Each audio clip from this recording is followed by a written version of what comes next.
अस्सलाम वालेकुम। गल्फ खबरें में आप तमाम लोगों को वेलकम करते हैं। आज के दिन सऊदी अरेबिया के अंदर पाकिस्तानियों की इंतहाई घटिया हरकत की वजह से सऊदी अरब के आला हुकाम की जानिब से एक सख्त इकदामात किए गए हैं और सऊदी अरेबिया से पाकिस्तानियों को निकालने का हुक्मनामा जारी कर दिया गया है।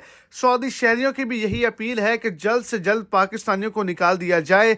सऊदी अरेबिया के अंदर इंतहाई घटिया हरकत करने वाले गैर मुल्की पाकिस्तानियों की वजह से जो वहां पर काम करते हैं, पैसे कमाते हैं, शरीफ लोग हैं, गैर मुल्की हैं, पाकिस्तान से ताल्लुक रखते हैं, वो भी परेशानी का सामना करेंगे। तो वीडियो की तफसीलात को जानने के लिए वीडियो को एंड तक लाजमी तौर पर देखें ताकि आपको तमाम डिटेल के अच्छे से समझ आ जाए। और अगर इस चैनल पर फर्स्ट टाइम है तो लाजमी से चैनल को सब्सक्राइब करें, वीडियो को लाइक करें और अपने दोस्तों तक इसको ज्यादा से ज्यादा शेयर करें। तो पहले नंबर पर एक बड़ा इंसिडेंट सऊदी अरेबिया मस्जिद नबवी के अंदर पेश आया है, जहां पर दो ग्रुपों के दरमियान लड़ाई हुई है और उन्होंने आपस में एक दूसरे को बुरा भला कहा है। इन पर उम्रे की और हज की 5-5 साल की पाबंदी आयद कर दी गई है। दूसरे नंबर पर जिन गैर मुल्कियों को सऊदी अरेबिया से डिपोर्ट किया गया है वो भी झगड़ा करते हुए पकड़े गए हैं, वहां से इनको डिपोर्ट कर दिया गया।